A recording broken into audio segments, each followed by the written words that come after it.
So anyway, I told you guys that Christian come on, and we're going to talk about my experience coming in right out of high school versus his experience coming through out of college. So without further ado, let's go and give this first podcast a try. Christian, I need you to come here, dude. Hey, it's good to be here. Thanks for having me, Tyler. Yeah, dude. All right, so I just told everybody the first question that we got was what to expect the first year or so in the Marine Corps. But we're going to try and drive it, like not just Marine Corps specifically, but in the military. Before we get going with that, we're just going to like talk about like a brief like why we decided to join the Marine Corps. You want to go first? You want me to go first? You know, I'll take it. Yeah. All right, we'll let Christian take the spot first. So I played college football. I graduated, done triathlons, did a little bodybuilding, and I wanted to do something a little different. I wanted to start over, in a sense, make myself more successful, make my overall meaning of life with more purpose. So I started thinking, like, what do I want to do? What do I want to do? And I always had it in the back of my mind in the military. I didn't know what branch, you know. I watched a lot of Rambos growing up and Commando and stuff, you know, and I was like, oh, Special Forces, yeah, let's do that. So I went to the Navy recruiter. I want to say I want to be a SEAL. He was never there. I'm talking about I went there weeks and weeks and weeks. He never showed up. One day I was just walking, looking at through the window. No one was still there. The Marine came out of the building right next to him. He was like, hey, what are you looking for? I was like, well, I'm looking to join. And he's like, come in, let's talk for a little bit. He told me about MARSOC. He told me the pipeline and everything. And I was like, cool, let's do it.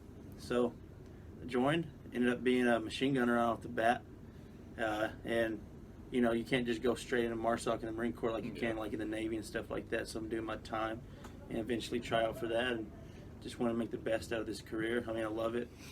So that's pretty much why I joined. I want to do something different. I wanted to have purpose in my life. And I decided to be enlisted instead of officer so I could learn from the bottom and start my way from the bottom up. Now, I got a question for you. I'm going to put you on the spot. Oh. All right, so when you graduated high school, did you see people join the Marine Corps out of high school? Yeah, I had several buddies that did. So what was your mindset? Like, what made you think, yeah, you know what, I don't want to go right now out of high school, I want to go to college first? Well, I had a full college scholarship, so I didn't want to waste that opportunity. Yeah. I was still in love with football at the time. You know, I was All-American in college. I was really decent and had a chance to go pro. Some things fell short, just like most people tell you in the Marine Corps that said they wanted to go pro. Difference was I actually had a chance. When that fell through, you know, I wanted to join. Yeah. So I didn't decide in high school.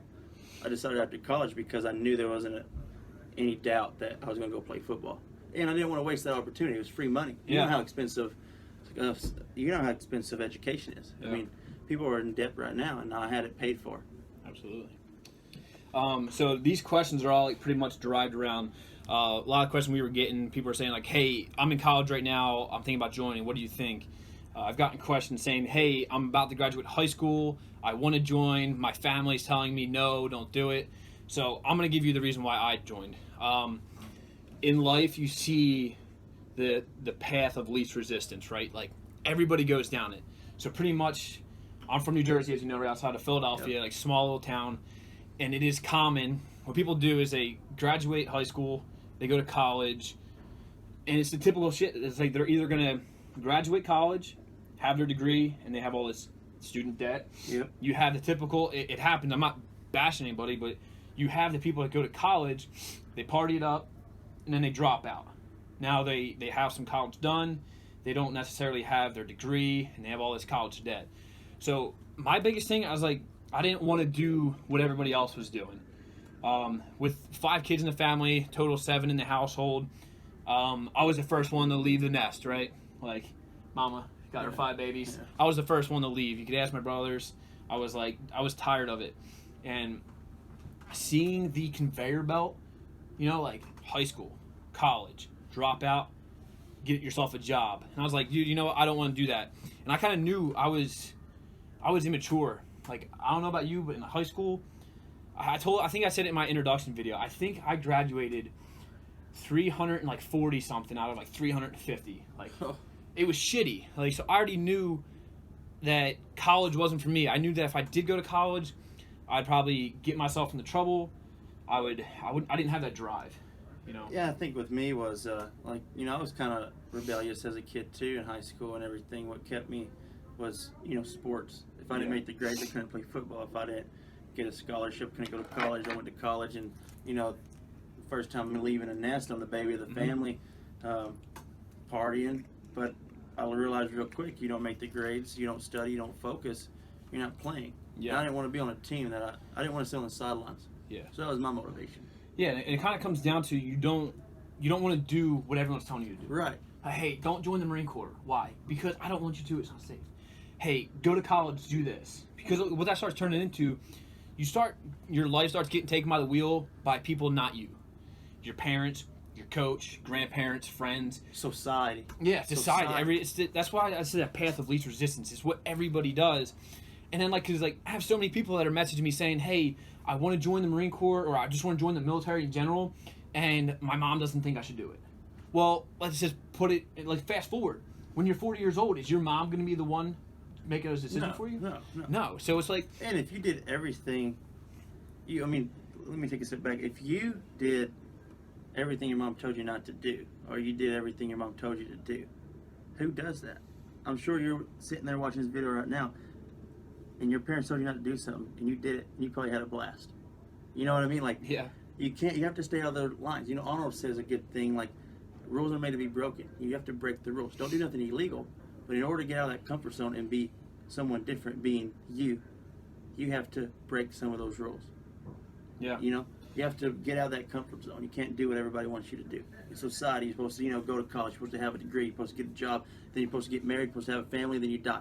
Oh, shit. Read between the lines.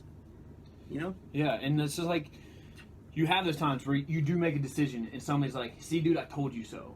But, my biggest thing is, would you rather do something and have them say, dude, I told you so, or would you rather, sit back and just be like, man, I should have done that? Me personally, I'd rather do it. I'd rather be like, hey, my mom's like, hey, don't join the Marine Corps for X, Y, Z.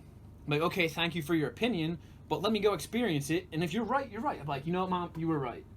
But in my case, it's my mom can go back. Maybe she's watching this video. I don't know. She's not big on Instagram. Hey, Mom. But she was trying to talk me out of it because she was afraid of me getting deployed. And now I've been in for 8 years, married. I got 2 little girls. I've been 4 duty stations. I've got awesome friends, and I wouldn't take any of that back. Crap. I'm about to have my bachelor's degree here in August, and I didn't pay a dime for it. It's if I take my mom's advice, I was like, yeah, you know what? I would be in New Jersey right now. Probably would have went to Camden County College. Maybe at best do a year. Drop out, and I probably would be working, God only knows doing what. So that's our why. But we don't go down the rabbit hole too much into that. So what we're going to do now is we're going to get into the original question. What advice do you have to give to somebody that's about to come into the Marine Corps, just coming into the military? All right, so the first expectations I'm going to talk about is from my background coming right out of high school, and then Christian's going to talk about his expectations from a college student perspective. So I joined 2012. When I first joined, I thought the Marine Corps, the elite of the elite. It was the most badass branch, and that was the question. People were like, "Hey, why did you pick the Marine Corps?" It's this is God's honest truth. Some people say, "Oh, I picked the Marine Corps because they have the sexiest uniforms." You've heard it. I've heard it. I've heard it. So it's they do look good though. And that goes under the elite mentality. So that's why I chose it. And then my recruiter, she tells me, "Oh, do you want to be the SWAT team for the president?" And I was like, "Yeah, let's do it." She goes, "All right, you're gonna be security forces." So I was security forces, and then here I was down in Kings Bay, Georgia. Standing post down there on the sub base. So it just did the typical recruiter thing, right? Was she lying? No, because if you look at Fast is they're supposed to be the SWAT team, right? She just did the She sugarcoated it. Yes. She sugarcoated it. But you know what? I was saying a little bit ago, I wouldn't take it back. So my first year or so in, I was expecting to be surrounded by people who just wanted to better themselves, better the Marine Corps, just serve their country. That was a 18, 19-year-old PFC. And what you're gonna realize, you first come in, you're gonna have some people that are gonna be shit hot. That have the same goal as you, the same mentality. like Christian, like you were just saying a little bit ago, you're like, you wanted to become a SEAL. To have that mentality, it's just like, you got to be like badass. You got to have like that, Right. I want to say locked on. Then you're going to have some people that, as sad as it is, they join because they don't have shit going on, which is, there's nothing wrong with that. Like, people leave high school and it's like, hey, why'd you join? I have no friends, I have no family, I have no job. And like that, there's nothing wrong with that. However, the mentality that kind of comes along with that is like, they have a hard time finding their purpose. Right. You know, like when you have like your friends and family back home and you take more pride in it, you're like, hey, you know what? I'm doing this because I want to make my family proud. Where when you have those people that don't have much, like they don't really have much going for them, they start to shitbag it up a little quicker. And when I saw that, I was like, damn, like this dude is fat, overweight, and he looks like shit in uniform. So my expectations kind of were like really up high, and then they started to lower the more I saw it. And I'm gonna go into how to look at the shitbags and what to take from them, and then we're gonna go into looking at the dudes that are squared away. So, in a nutshell, expectations out of high school was I thought that the Marine Corps was gonna be like a really elite branch and everybody was elite, but when I was at PFC, I probably took more negative from it. So hopefully this video, when we start to talk about like observing good leaders, bad leaders, if I can go back and tell my 18-year-old PFC self that, which hopefully some of you guys out there that were asking these questions, hopefully this will help you. So Christian will go into his expectations out of college. All right, so, out of college, it was about probably my junior year where I was like, okay, I want to join the military. Like I said, I've always had it in the back of my mind. It's one of those things is I'm patriotic, I'm from Texas. I wanted to serve my country. Like, I don't think there's anything wrong with that, regardless of what you have going for yourself. If that's what you want, that's what you're passionate about, go for it. So about junior, senior year, I was really getting into it, training for it, doing triathlon, swimming, because in the back of my mind, it was going to be SEALs. Told you about that, following through, not disappointed. Everything happens for a reason, right?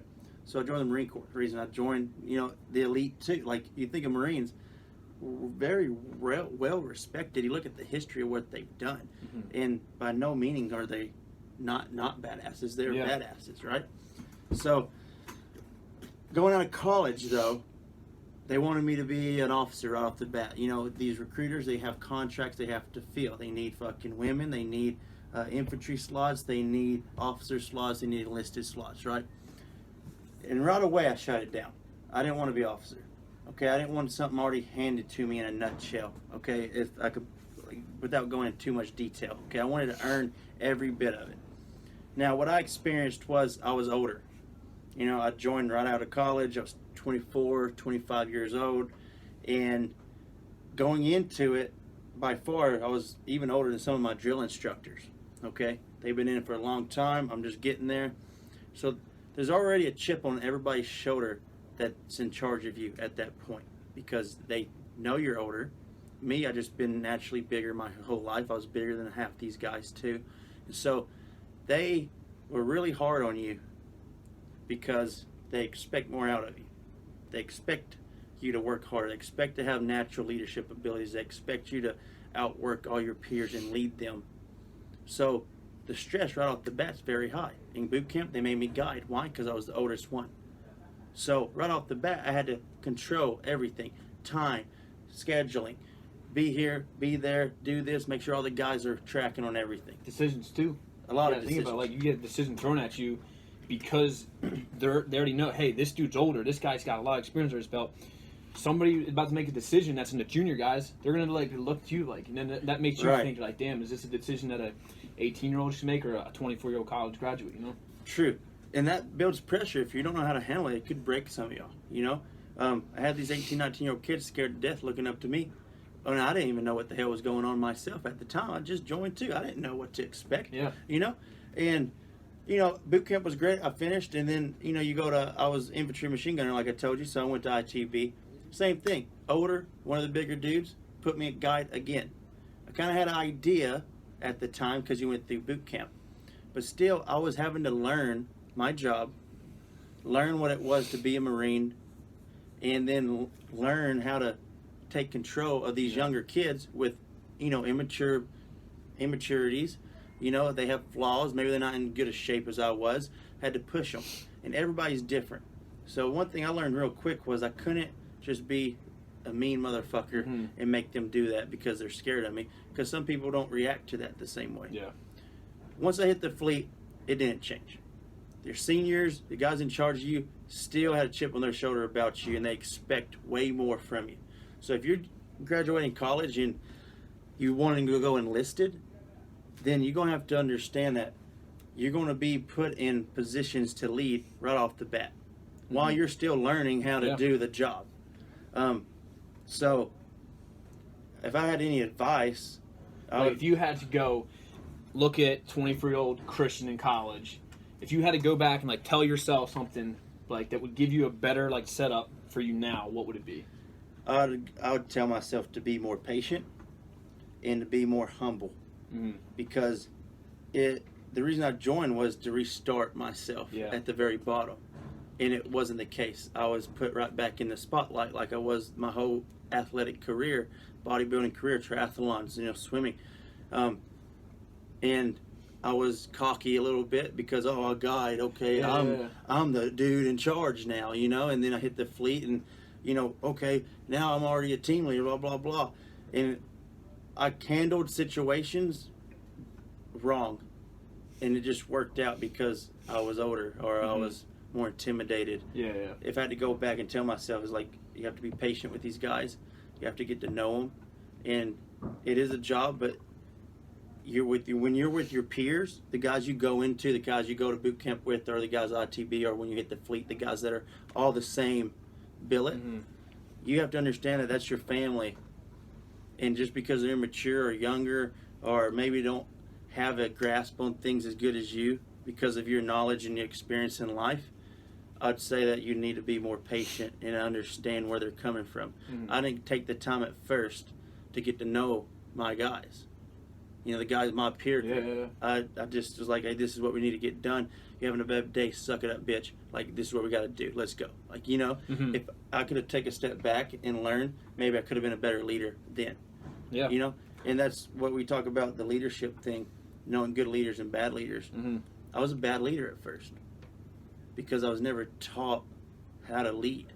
I was never taught. It was kind of expected of you. It was just you were older, and they're like, "Hey, this dude's older. Like, you should know." But it's just like reality is like, it's like the Marine Corps is a new life to you, right? Right.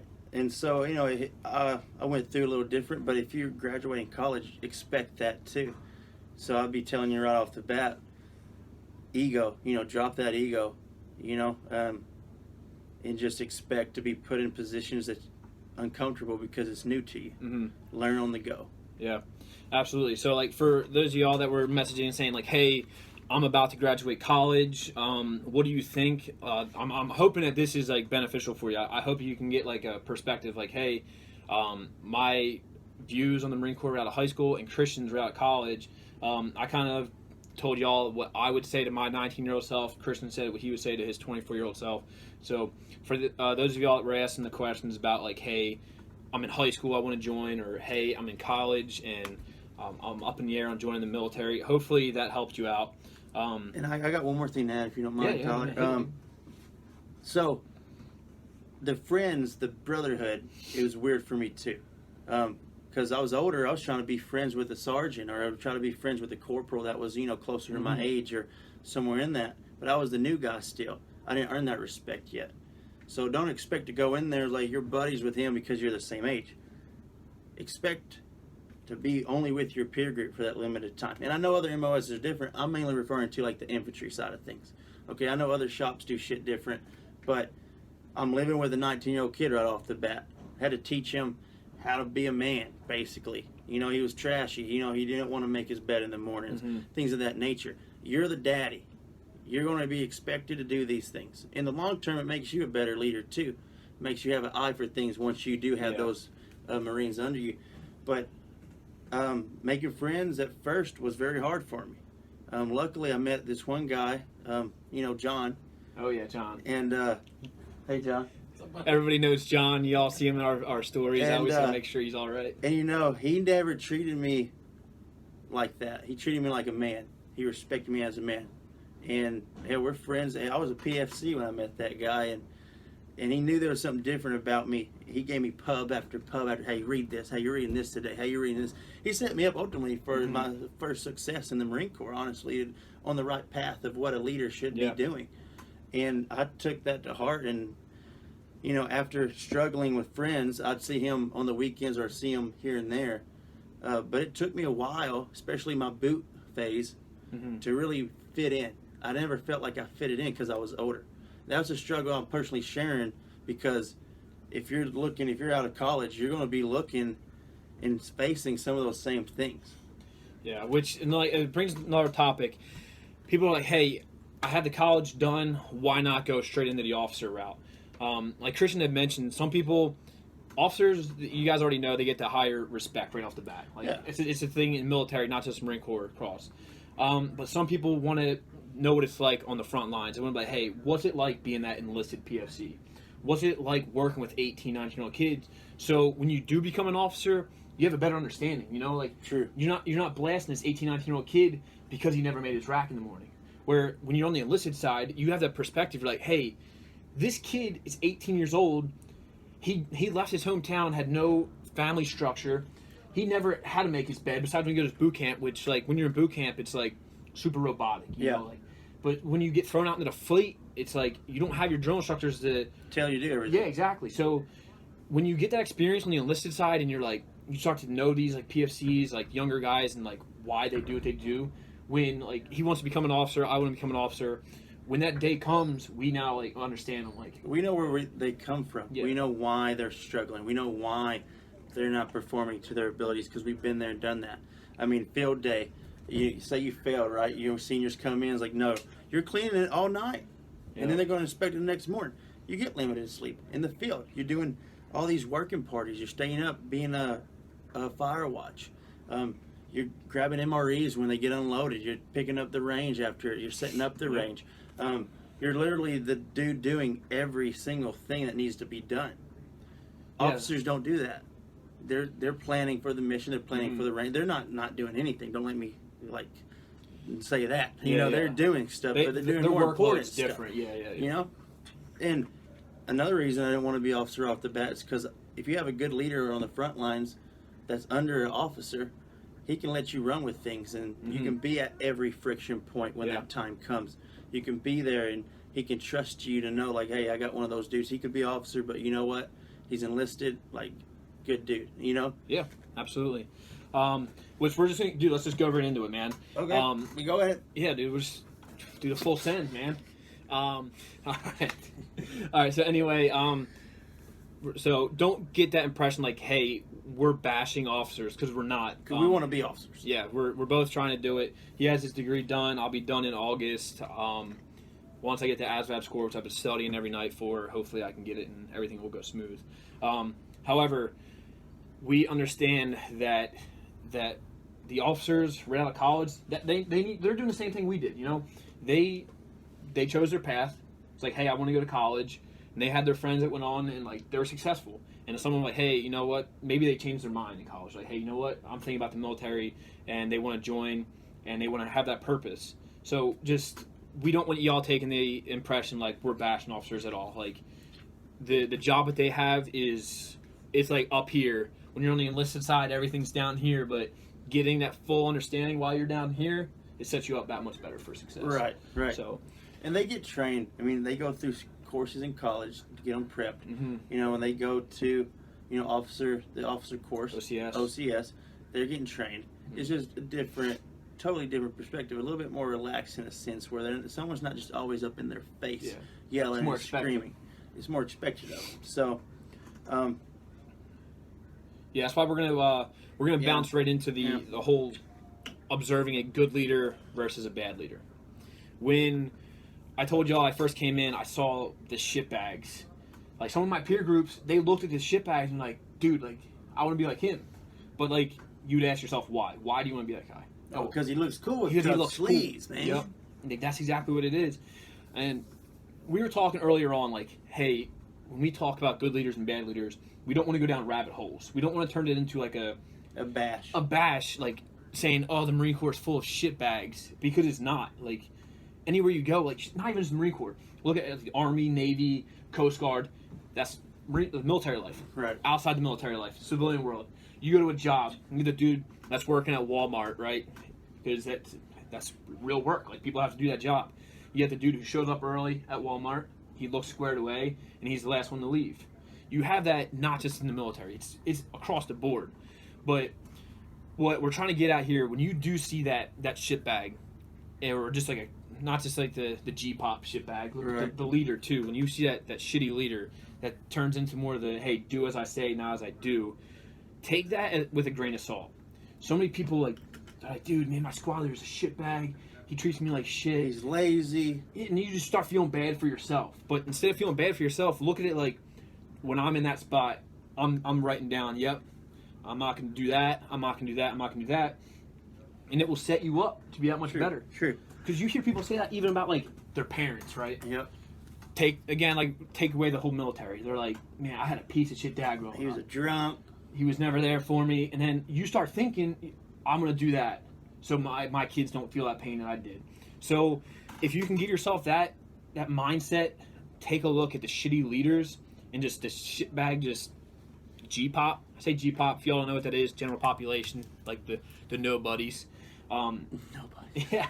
Because, dude, some people don't want to be leaders. Right. You know, like they're just in that shell. You tell them what to do, they'll do it. Yeah, but they don't know how to take initiative for themselves. They have to be told to do everything. Yeah. Which ain't a bad thing. But one thing I want to hit on too, they don't just slip through the cracks and then you have these shit bags. You know, what I've seen, and correct me if I'm wrong, they slowly develop over time. They got away with this. Okay, they got away with that. Mm-hmm. All right, they're about to EAS. They're about to get out. Their motivation, they dropped their pack 2 years ago. You know, they evolve. They're not just there. You know, there's some of them, they're in a leadership position, and they're not ready. Maybe someone got out, their senior got out, they got put in the spotlight, and they weren't never molded in the correct way. So don't think that the shitbags just slips through the cracks and they're just out there. The Marine Corps does a pretty good job of mitigating your shitbags, and in boot camp and in ITB, and when they hit the fleet, if they're not cutting their fucking mustard, then they're going to be put in headquarters or the armory or some other kind of job that isn't going to affect the mission. Yeah. But you do have those ones that slowly become shittier and shittier. Maybe they were high speed, and then they got in trouble. Okay, maybe they were high speed and then they got hurt, or maybe things didn't go their way, and they slowly just lost that motivation. They lost the reason why they joined. About the bumper sticker. They put that bumper sticker on, and something happened, and now that bumper sticker slowly starting to peel off, and they don't replace it. All right, the bumper sticker reference. So we're talking about one of the sergeants when I was in 1-2, Sergeant Modlin. If he's out there watching this, for some reason it gets to him, I'm stealing your quote here. He hit it perfect because it works every time. Yeah. You find any Marine, and you're like, hey, when you were a poolee, what did you have on the back of your car? I had a bumper sticker. A big old bumper sticker. It says, like... United States Marines, it was red and gold. It was, like, shiny. Like, it wasn't just a sticker. Yeah, it was, like, a you polished that, baby. Yeah. Or you had Marine Poolee. Like, you were proud, which... That's awesome. And they were like, hey, on the weekends, what kind of shirt did you wear? Man, I wore that blue the police shirt everywhere. And then you can ask, probably 90% of Marines, if they're being honest, because you have that 10%, no, I never had the bumper sticker. No, I never had a high and tight as a poolee before I could join. I still got a high and tight, okay. So, when Kristen's talking about the bumper sticker reference, that's what we're talking about. At one point in their life, they were so proud to wear that uniform. They were even before they joined, they were so proud to be a part of a family. Which I was doing a Lance Corporal seminar back in December, and one of the things I talked about was why does the general population join? And I was saying that because they wanted to be part of a family, right? Yeah. I think they wanted to be a part of something bigger than what they were. Exactly. So when they have that mentality and they're like, yep, this is why I'm joining, you're proud, right? Yeah. And as Christian just said a few minutes ago, something will happen along the lines where what it always boils down to is the Marine Corps fucked me. And you ask them the why, and it's always, woe is me, like my leaders are crappy, wrong place, wrong time. Well, then why did you drop your pack? So when we talk about that bumper sticker and you start like you lose the pride, like that's what we're talking about. So you have that bumper sticker on your car. You're a pulley watching this. Keep it on there. Like stay proud of that shit. My bumper sticker is still on my truck. You can ask him, dude. It's still there. Yeah. So like we're not saying like you need to be motard like screaming eagle, like blousing your jeans into your boots on the Please weekend. don't do that. Please do not do that. We say don't do that because why? We've seen People do it, especially on Western Boulevard in Lejeune or Oceanside out there on the West God. Coast. You see it. So don't lose that motivation, and don't think we're saying like everywhere you need to go, you need to be at Parade Rest. No. Going to McDonald's. Yes, I'll have a Big Mac, please. Extra fries. So we're not saying that, but you do see it though. So if you're out there and you are in that leadership position and you see the shit bag, just go ahead and question them. Say, hey, I bet you at one point in your life you had a big old bumper sticker in the back of your car. Or they say, no, I didn't have that. Well, did you have a Marine Corps shirt and you rocked the thing out everywhere you went? Yeah, I did. Well, then why did you stop? And the answers that they give you are just mind-blowing. Because it always boils down to, oh, a Marine Corps fucked me over. It's like, no, not necessarily, all right? You fucked yourself. Yeah, that's what it comes down to. So, but the point of it is, don't let them drag you down. You're gonna see that, and they might have a great story. They might just maybe wanting to get out. The thing is, don't lose the reason why you joined them to begin with. mm-hmm. There's always gonna be people in life, whether it's the military or out in the civilian world, where people are gonna try to drag you down. Yeah. Poor me. No, everyone has their own problems. Everyone goes through shit. The difference is the people that stay motivated is because we have a purpose, we have a drive, that we still have that fire. You never let that fire die down. Yeah. Which, like, some of y'all might be like, hey, what's my drive? If you guys follow my Instagram, you guys know, like, I love my girls to death. Like, if something ever happened to me, I don't want them to ever be like, grow up, hey, what was my dad like? And their answers, oh, your dad was a shitbag. Your dad cut the corners. Your dad always showed up late. Your dad was the guy who couldn't be trusted upon. Like, that's my why. And the other part, like, y'all know Captain Back, the guy who I have my on my bracelet. The leadership style that guy had was so contagious. Like, he made you look forward to work, So it's like, those are my why. Like, when you have somebody like that, they pass away, you want to carry on that torch. Yeah. So, like, we all have our reasons why. Just giving you my why. Christian, he kind of gave you his a little bit more. I don't know if you want to dig more into it or if I just put him on the spot. I think it's more like a disease, but I'm never satisfied.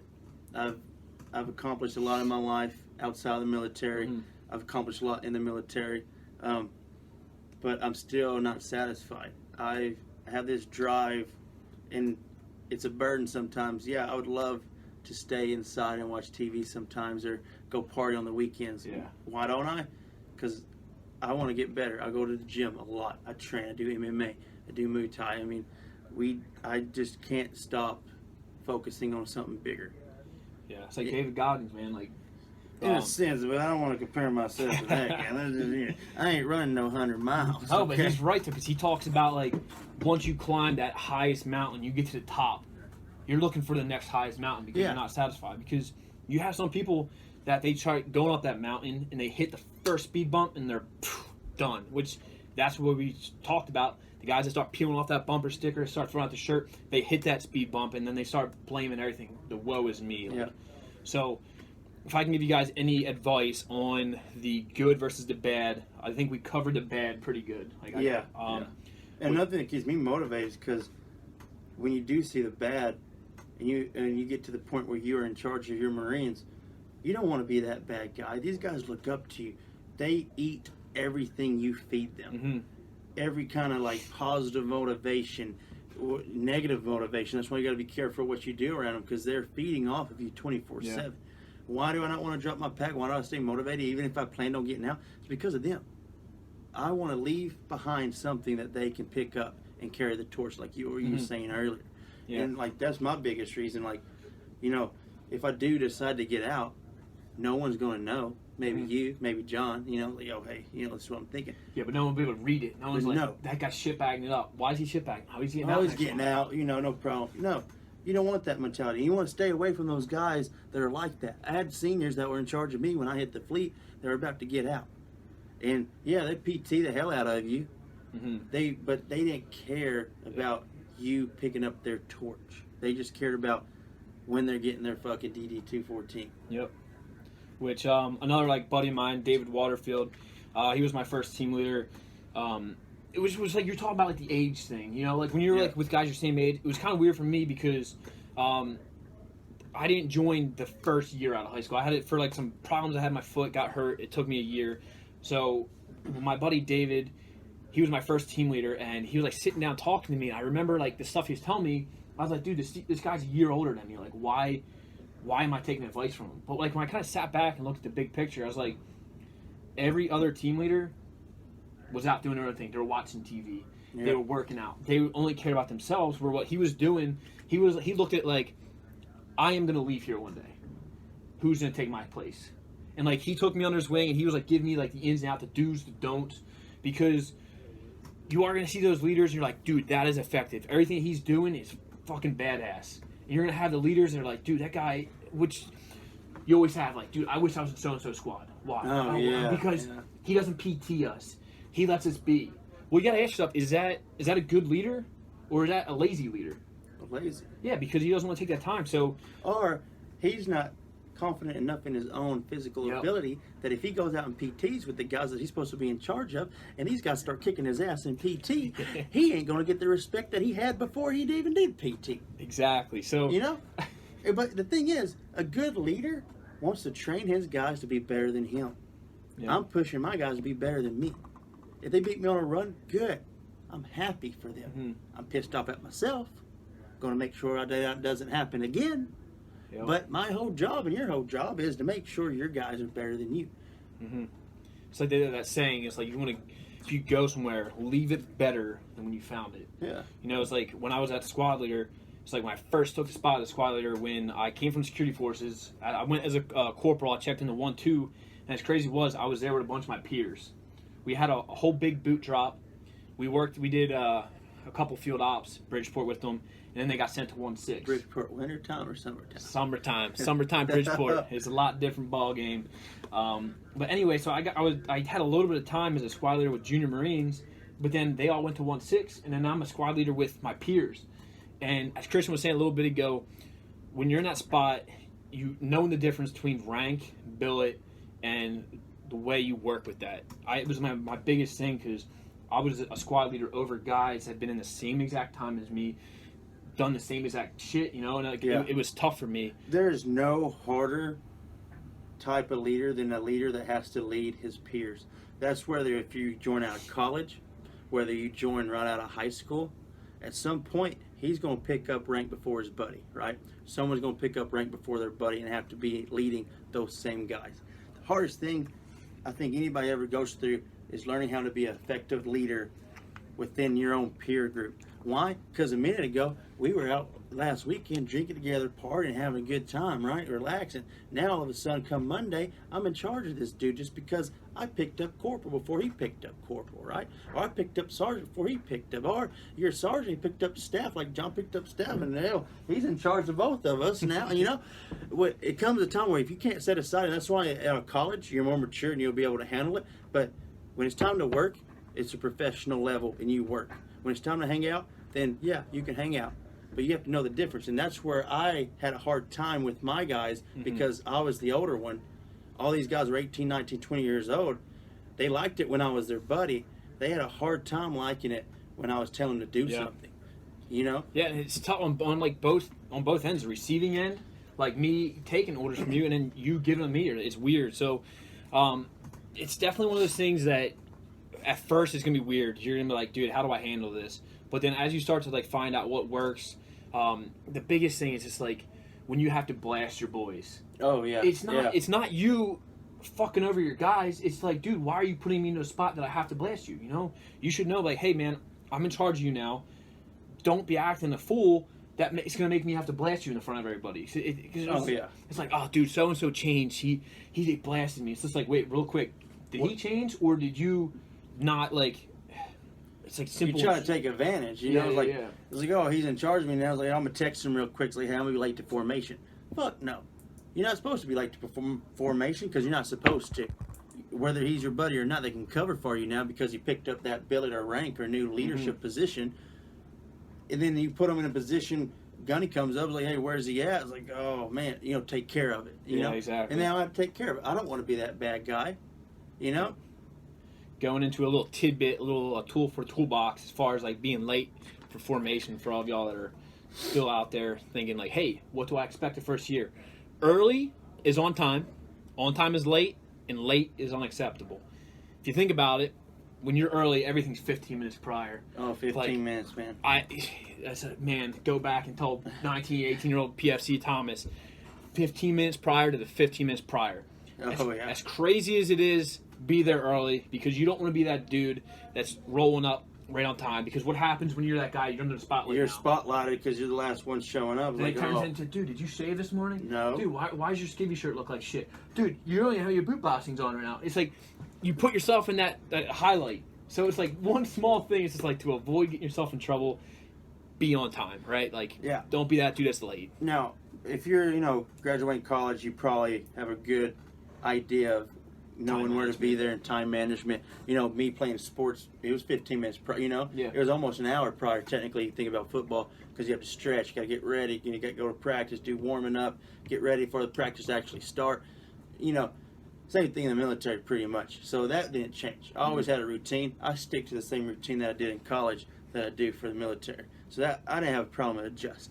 You, on the other hand, you probably, coming out of high school had to be a little different. Yeah. Being on that crucial time. Yeah. I mean, it was because like you're there with a bunch of peers. I dropped with I think it was like close to 20 other dudes, and you always have.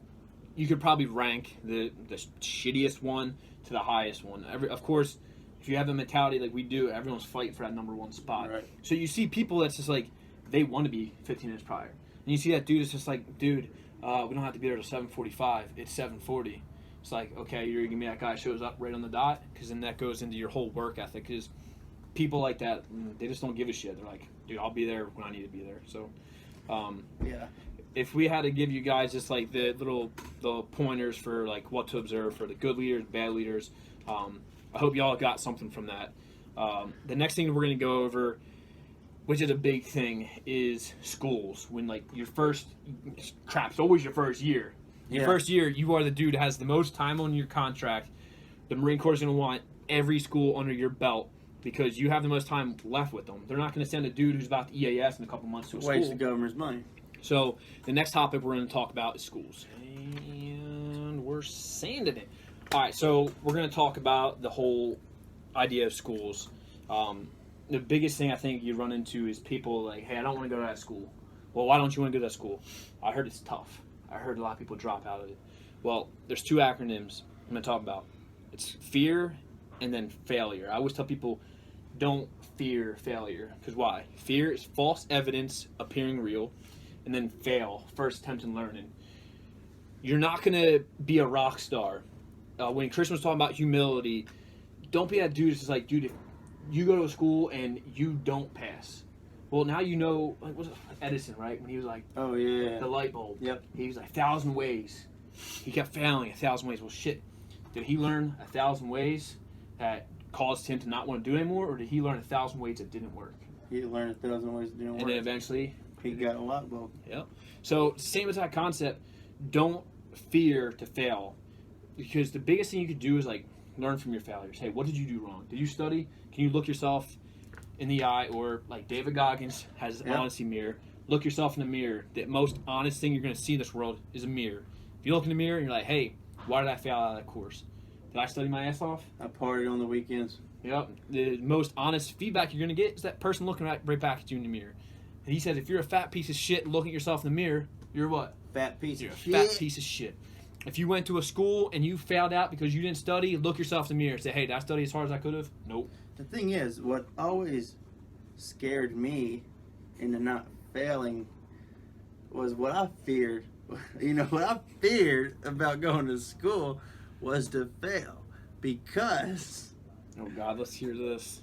you represent the people that sent you to that school. Yes. I went to school as, you know, when I was in 3-1. Okay, I represented 3-1. Okay, I was not going to fail. These guys believed in me to go to this school. I'll be damned if I'm going to make them regret sending me to a school. Because the thing is, you do fail at school, how many times are they going to be like, oh man, we want to resend this guy, or this guy seems like he has his head on his shoulder. Yep. So you got to do everything you can to prepare yourself before you even go to school. I have never not finished top of my class at every school I went to. That's just my mentality. I'm not saying that you have to be that way. I'm not saying that you have to work and you have to be the best. That's me. I had to be the best. I still have to be that way right now. I have to be the fucking very best of everything I do. That's my passion. That's my fire. Mm-hmm. Okay? So every school they talked about sending me to, guess what? I was talking to guys that already went there. I was talking to guys that had pubs. I was talking to guys that knew what to expect. Teach me. Oh, I'm not very good at land nav. We have to do land nav at night by myself. Holy shit. Can you give me a land nav class? I got to get good at this. Mm-hmm. That's the things. I set myself up to be the very best. I didn't just go in not thinking that, oh, I'll just blow it up. It wasn't a check in the box for me. It was something to make a difference and make a name for myself, make a name for that company, make a name for the leaders that you represent. Because anytime you go and do something, you're representing not just yourself, you're representing the Marine Corps, you're representing your leader, you're representing 2-7, you know, Yep. gunfighters. And I mean, I'm sorry, I got a little passionate about it, but that's what drives me. Mm-hmm. You know? Yeah. Now, everybody's not the smartest. I'm not the smartest. I'll tell you right now, I'm a fucking rock eater. I'm fucking old 331 rock. But I know my weakness is studying, so what do? I don't go out and party on the weekends. You do get time off in schools, and people can do whatever they want. Mm-hmm. I was right there studying, note cards, map overlays, doing my order over and over and over again. I set myself up for success. And that's what you're going to have to do. You're going to have to figure out what motivates you. You're going to have to figure out the why, and you have to do whatever it takes to get there. Mm-hmm. If you want to fucking run a mile in under 6 minutes, you don't just walk a mile every day. You fucking sprint that mile every single day until you get a little better and a little better and a little better. Yeah, and I think one of the biggest things that you'll see in a school is you have those dudes. It's like, hey, you're going to this school. You don't want to, but you're going to go. Now you're a student in a class, and you're just there. Your why is, oh, well, because my battalion said so. Oh, because my battalion needs an MAI, or my battalion needs an MAIT. So, like, your why, it's not there, and then you just become that dude who slips through the cracks. But then you're in a class with, like, 40, 50 sergeant scores. I was there with 97 dudes. Oh, God, yeah. And every single one of those dudes are like, you're at school with, they're judging you because it's human for it's a competition. Yeah. I mean, every school you go to, you have to do right off the bat what a PFT or a CFT mm-hmm. to see if you can even make the standards to even be accepted in that course. Yeah. I don't think too many of them that you don't have to do something like that. Maybe CLS. I don't remember doing a PFT for CLS. Yeah, Combat Lifesaver, CLS. But like what I was trying to get at is like, when I was talking about my daughters, right? I don't want to leave this world and they're like, hey, what was my dad like? Same thing when you go to a course or something. You don't like, hey, dude, I went to sergeant's course with you. Like, oh, I remember you. You were the piece of shit that slipped through the cracks. Who's that dude that asked me for the answers on the test, man? Yeah, you might not think it. You might not think like you're a squad leader now. Yep. And Fuck. That's exactly what happens. Another thing too, it's all about your attitude. So I've been to courses that I didn't want to go to, but you know what I told myself? I was like, the company or the battalion, you know, whoever I was with, 3-1 or 2-7, was like, they thought something highly of me to send me to that course, whether because they needed me and they think I'd be a good fit for that position, or that they needed to fucking fill school seats and they said, well, who's going to represent us the best? Mm-hmm. So you can go into it thinking, well, I don't want to go. Man, it's going to suck, man. Yeah. All you can go into is like, this is an opportunity to prove to everyone, not only to myself, but hey, people are depending on me. Mm-hmm. And in the military, you have to be able to depend on people. I have to depend on him to protect my 6. He has to depend on me when I'm on the SBF to lay down suppression so he can go clear the fucking objective. Yep. We have to depend on each other. So don't think of going to a course as, dang, that sucks. Because you're already losing right there. You're already letting that negative attitude slip in through your mind. And that's going to dictate the whole course. Yeah, and that also goes into not having that mentality where, like, you get to a course and your goal is you personally graduating yourself. you don't think of everyone else. Because when you start having that, he might be a rock star. Like, let's just look at AIC Advanced Infantry course. You have your Advanced Machine Gunners course. It's like these are all like these courses that you go to, but then as you start to move up, Infantry Small Unit Leaders course. Right. You're there with everybody. It don't matter what infantry MOS you are. Nope. One of my buddies, Galvin, he's in Fox Company. He's a badass 0331, like awesome machine gunner, knows the ins and outs, everything. Did he keep all that to himself? You shouldn't have. He didn't. He like when it came, they're like, "Hey Thomas, you're gonna be a machine gun section leader for your flea, like your was flea. it the student leader evaluation?" Yeah. They're like, "Hey, you're gonna be the machine gun section leader." I've never been a machine gun section leader in my life. I've always just been a 0311 squad leader. So what I did, I reached out to him and was like, "Hey man, I need your help. I've never done this before." We talked about that humility piece. I might have I went to Ice Hulk. I was in for 6 years at that point. I had a couple duty stations under my belt, but I didn't look at myself, oh, well, you know what? I have all this experience under my belt. I'm going to be so stubborn and keep it to myself, or I'm not going to, like, reach out to people. Yep. And what he did is he schooled me up. He went through, like, round consumption charts. Like, people don't, like, they underestimate those. It's like, dude, it's like, you're like, how much ammunition you have, how much rates of fire can you, like, how much time you have. What he did was he didn't keep all that to himself. He made sure that you got a full understanding of it. Yeah, exactly. He was helping me out. So this take away from the infantry side.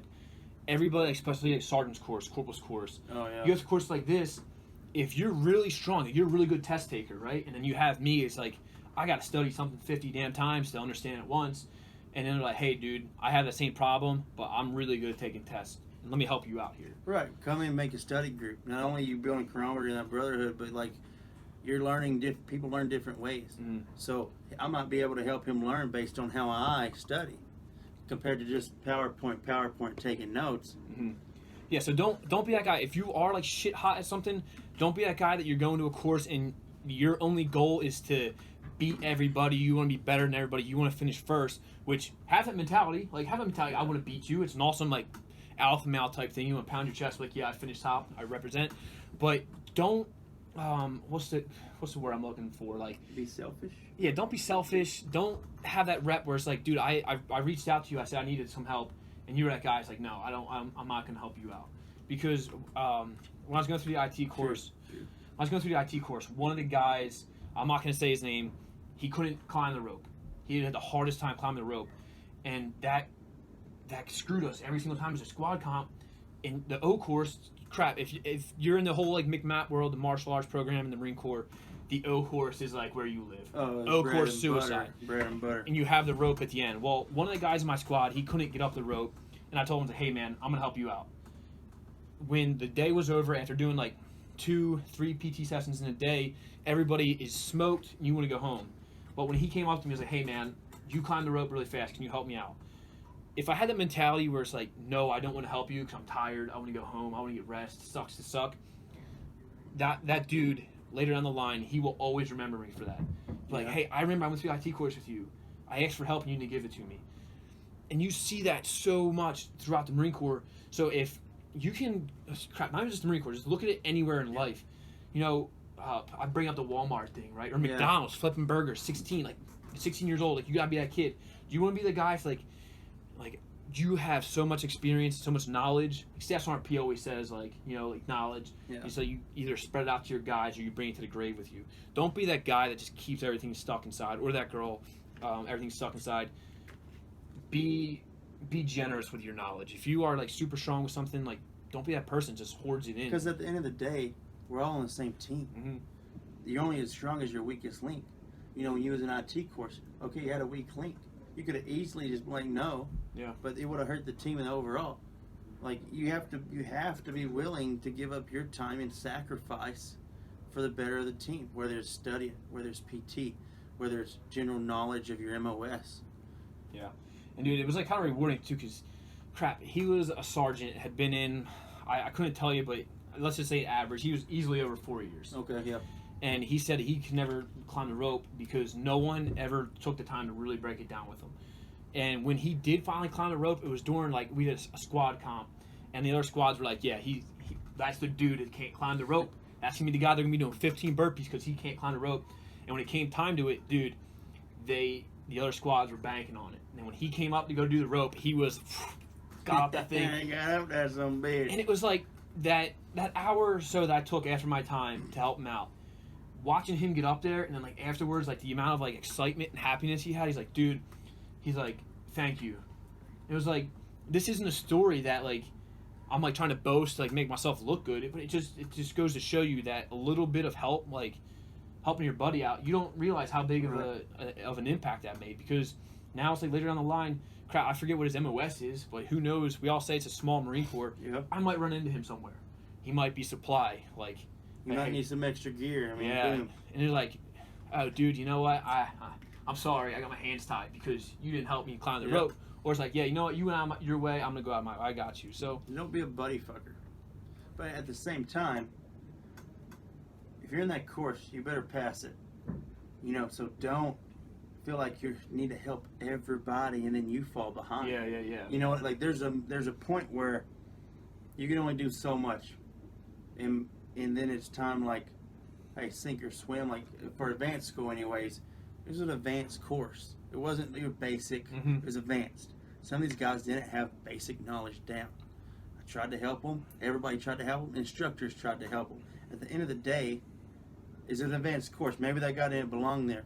If I would have sucked all my energy out, getting him to where he should have been to begin with, I wasted all my energy that I needed to pass this course. Yeah. You know, not trying to be an asshole, you know what I mean? Yeah. But there's times where you can help someone so much that you don't have time.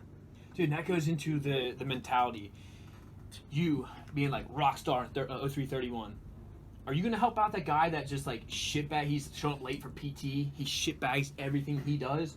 You're not going to want to help him out. You're like, dude, why am I helping you out? Or are you going to help out the guy you see he has a work ethic? Yeah, he's doing true. everything he can. Yeah. It's like, hey man, listen, I'm trying to do everything I can to pass this test. You might, if let's say the sink or swim thing, you might hesitate on like saying no if you're like, that guy, he's been damn trying his hardest. Opposed to the guy who's like shitbag, and you're like, dude, why am I going to take away my studying time to help you out if you're not even wanting to be here yourself, you know? In a course, yes, I want it. You know what I mean? As an obligation, being a leader anywhere outside of a course, I have an obligation. Yeah. I got to help them. Because what I said, it goes hand in hand. Is like, you're only as strong as your weakest link. Yep. You know, so I don't like to do that. You know what I mean? Yeah. I don't want to have guys on my team that's like that, but you don't get to pick your team. Mm-hmm. So you have to spend time. You have to know when that time is, though. Is it during a course when you're kind of struggling, or you're new to this course, or is it back in the fleet when you have one of your Marines that isn't cutting the mustard? You know, and that's going to be your decision. We're not going to tell you what to do. We're trying to give you advice on what. At the end of the day, it's going to be your choice and how you decide. You know, me personally, I'm always going to be willing to give up my time, my free time, my sleep, and my energy to help those that are actually trying. I'm going to be less energetic about trying to help someone that doesn't want to help themselves. Because you can lead a horse to water, but you can't force him to drink unless you hold his head underwater. But you can't do that. hazing. All right, guys, if you guys are still watching, I applaud you. We're actually running out of storage, so we're going to make it a little bit quicker. But like I said, be flexible until we get back home. Yeah. We make it a little bit more legit. Oh, Super Gumby, always flexible. But going into the whole like getting in trouble piece, my old first sergeant, he said like the cheesiest thing, but it made sense. All right, in drill, boot camp, you have marked time where you stay in one place and you keep on walking in the same spot.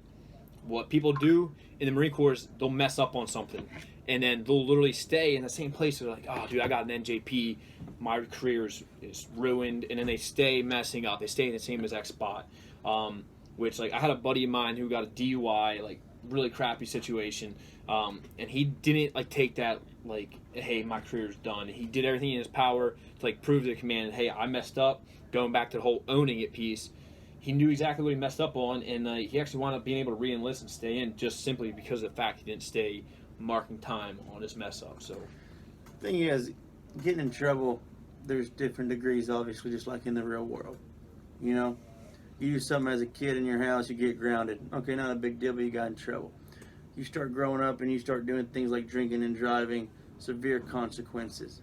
You know, there's times where you're going to have to realize you just can't do the wrong things. You know you shouldn't drink, you shouldn't drive, so don't do it.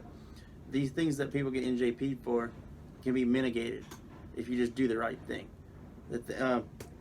But owning it, like, yeah, I didn't shave one morning. Okay, yeah, I didn't shave because I just didn't feel like it. I didn't wake up in time to shave. You know, mistakes like that. Oh, you get asked about your job and you don't know it as a boot. Like, own it. Okay, well, I'll make better jobs. But like one thing that ties in with that, you can mitigate that. There's an old saying, right? If you hang out with the dogs, what do you get? Share fleas. You share the fleas, right? So surround yourself with people of the common interest, right? If like you surround yourself with the people that like they don't give a shit if they're late, right? Right. They don't care. Like they'll get an ass chewing and they sit there and they're just like, "Go ahead, give me my ass chewing. I don't care." Like the most disrespectful people. If you start hanging out with those people, you're gonna find yourself getting in trouble. You're gonna find yourself like, yeah, I'm not relying on you because you hang out with so and so and you do everything that dude does because he's a shitbag. True. So if you hang out with those guys who are like have the same common interest as you, right? They're trying to be the best, like how we were saying, like in school. Right. If you hang out with the dudes who like want to finish at the top and like everyone's fighting for that number one spot, which has a whole nother slew of people like wanting to be number one because they want to get an award out of it. That's another video. But if you hang out with those people who have the common interest of like wanting to be the best of the best, you'll find yourself not getting in trouble as much. You'll find yourself getting more relied upon, opposed to the dude who's like, yep, he hangs out with the shit bags. The guys don't give a shit. Yeah, the majority of these guys that are getting in trouble are the young ones right out of high school, never been away from the house, never had any freedom. They finally got enough money to buy a car and go do stuff, and they get in trouble. The guys that are graduating college, you've probably been there, done that, learned your lessons already in college, made a few mistakes. Luckily, didn't get in trouble. Obviously, you wouldn't have been able to join the military. And your job is to help mitigate those youngins from making the same mistakes. Yeah. You know, I tell my guys all the time, hey, you get drunk and you thinking about driving, call me. It don't matter what I'm doing. I'm going to come pick you up. That's what we're here for. An older guy that that's what your role is, to look after these younger guys. You're the big brother. Falling asleep on posts is just laziness. Having that mental mindset like, hey, okay, everyone's tired, but you're going to stay awake. People make mistakes, leaving your rifle in the dirt. You know, these problems can get mitigated. You know, they're going to get fixed. You got to stay away from the NJPs, page 11, 6105s. You just can't allow yourself to be lazy and subdue to these fucking small mistakes. Yeah. Because the small mistakes turn into big mistakes. And if you're lazy in the beginning, then those small mistakes that turn into big mistakes are going to be ones that you can't get away from. You're not going to be able to re-enlist. Yeah, and like one thing that kind of goes in with that for the whole like leadership part, like Gunny Martinez talked about it during the corporal's course graduation. Like the biggest thing is like if you are in a leadership position and your guys mess up, you got to know like it's going to happen. Your dudes are going to mess up. It's human nature for us to mess up. So like anytime like you see one of your guys like mess up on something, like we had an instance with one of the guys first week on deployment. We don't even need to say what happened, right? Marine got NJP'd for something, and I looked at him and I was like, dude, do you think you're the first person that has ever happened to? And he's like, no. I was like, it happens, man. People mess up. So like on the leadership side, you can't be that dude like Gunny Martinez was saying, like expect your dude to be flawless, right? Because we're not. We're human. Like we mess up. So like for both perspectives, for like the newer guys are like looking like first year or so in the military, know that it's inevitable. You're gonna mess up. Can you avoid how big your mess up's gonna be? Absolutely, 100%. Like if it's like your job, like you're messing up something at your job because you're new at it, or like you've just never been exposed to it, that happens. But you start looking at like, oh, I got NJP'd because I punched a staff NCO in the face, or I got NJP'd because I got a DUI. I went to a bar and I got kicked out. All right, now you're starting to look at a whole different ball game. You're looking at trouble you would get in outside of the military. You know, and there's no different outside the military and inside the military. Big mistakes have consequences. Difference is you might not end up in jail in the military, but your career is fucking done. You know, so you can't make mistakes thinking that, I'm a Marine, I'm not gonna get in trouble. I'm speeding, I'm not gonna get a ticket. Yeah, you will. Shit, that goes into the whole like your leadership will say it every single time. You go home, you get a DUI, you kill somebody. What's the headline in that article going to say? Marine kills family in a DUI. That's like why? Because we talked about it in the video. We're held to a higher standard. So, like, we're not going to go down the rabbit hole too much. Simply because, like, if y'all are still watching, like I said, kudos to you. Please comment, like, hey, man, I watched the whole thing. Give us some feedback.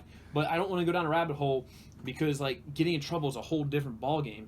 Look at it for, like, the perspective, I'm the one getting in trouble, and then look at it as far as, like, you're in that leadership position. your dudes aren't gonna be flawless. Your guys are gonna mess up, and like you being able to like maturely handle a situation, that might change the way that if that guy's gonna mark time on it. You know, like if you just go right in the, I'm gonna get in the black and just rip into this dude. Which some people do. Some people need an ass chewing. I like to give a good ass chewing. Which it's effective, right? But some people, like, let's just look at somebody's got a shit background, right? They got yelled at their entire life. It's not gonna phase them. No. So having I'm not angry with you. I'm just upset, right? It gets me every time. Like sometimes that works because like somebody's like, dude, you know, I've never had a man-to-man conversation, and you're like, that goes a lot further. So there's two types of mistakes. There's the ones you make that everyone makes when they're new, and then there's the ones that you know better even before you ever joined. Yep. If you can eliminate the second one, you're not going to have an issue. You're going to learn from your mistakes. Yep. And when you make the second type of mistake, that's a big deal. You're going to learn from it, all right, and it could hurt your career, but that doesn't mean it's going to affect you as a leader or as a Marine. You still be a damn good Marine. Yeah. And you got to forget the whole shit. Oh, you're not a real Marine until you get in JP. I've never been in JP. He's never been in JP. John's never been in JP. You know what I mean? And we're damn good Marines. Don't let that go to your head, ego and shit. And don't think just because you're a Marine, you're badass, you got to whoop everybody's ass. Because that's going to get you in trouble faster than anything. I'm a tan belt though, dude. Shit. Look out. So, last thing I'm going to leave y'all with, and we're going to cut it here. One of my buddies, Brian Alvarado, if you're watching, I'm stealing this from you because he said it before. If you have to ask yourself, hey, am I allowed to do this or should I do this? You probably shouldn't be doing it. So, like, if you have to, like, look left, look right, back blast area, all clear. Got that. If you got to do that, you probably shouldn't be doing it. So, yeah, we're going to leave you guys with that. As I mentioned before, if you guys made it through this entire video, give me some feedback. Like, hey, dog, it was too long. You guys run your mouth too much. Let us know because this realistically is like one of the first videos we're doing. Yeah. I get the quality of the video wasn't great. The storage, I keep on running into a problem. The sound. Once I get back home, like I said, we're gonna do a lot better of a job making a better quality. I hope Christian brought some good knowledge for you guys. Like I said, I had college dudes messaging me like, hey man, I'm in college. I'm thinking about joining the military. What advice you have? Instead of me like messaging all these people, that's like the purpose in these videos. Same thing for like the high school kids. I got a bunch of kids in high school. Don't think I'm ignoring you. Like I'm making the video so I can try and like just a broad spectrum. So. And another thing about the college thing, if you want to get more specific with questions, like you gave me a pretty broad topic to try to cover. It was really hard without going too long. There's more questions. Exactly what do you want to know? The ins and outs. I'll be free. I mean, if Tyler would let me back on this thing. Absolutely. I'd be free to go in more detail. I know I sound like a hick, but I'm educated, okay? I got a degree to prove it. You know, I'm just happy to be here. Happy to be here, man. That's my bad shoulder. Oh, shit. Oh, God. Oh, dude. Yeah, as y'all know, I've been, like, posting, like, a little girl on my story. Sorry, I forgot. It's okay. He forgot. He's not educated. I get excited. Dude, I have a torn rotator cuff. This one right here. Yeah, so I got a messed up shoulder. This is actually me sitting relaxed. This one's all messed up.